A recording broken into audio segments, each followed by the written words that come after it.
மகாவதார் நரசிம்மான்னு ஒரு படம் பண்ணேன். இந்தியாவில் மிகப்பெரிய hit. மிகப்பெரிய ஹிட். அந்த படம்லாம் நீங்கள் ஒர்க் பண்ணுறது சும்மா ஏதோ நம்ம வந்து ஏனோதானாலும் வாய்ப்பே கிடையாது சார். ஏன்னா அது அனிமேஷன் படம், ஏஐ படம் கிடையாது, அனிமேஷன். ஆமா. இப்போ ஒன்றுமே இல்லை சார். இப்போ நீங்கள் அனிமேஷன் பண்ணால் எதுக்கு பண்ணுவீங்க? கேமரா கிடையாது ஒன்று.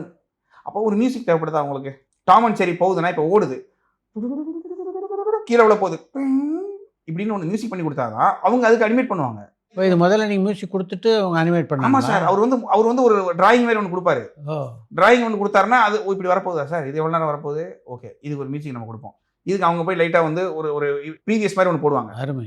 திரும்ப நமக்கு வரும். அதை நான் திரும்ப டெவலப் பண்ணி கொடுப்பேன். திரும்ப அதை போய் வச்சு மியூசிக் வச்சு தான் எடிட்டே பண்ணுவாங்க சார்.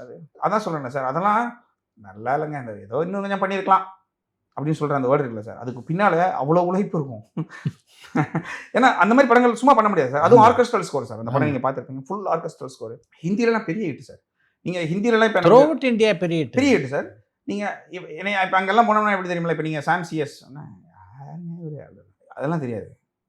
மகாவதர் மகாவதர் நரசிம் இப்படி ஆயிடுச்சு சார். நமக்கு அவ்வளோ மதிப்பு ஆகுது சார். நீங்கள் நம்மளுடைய முகம் இல்லை, நம்மளுடைய பேர் கிடையாது சார், இசை தான் சார். அதில் ஒரு பெருமை இருக்குல்ல சார்.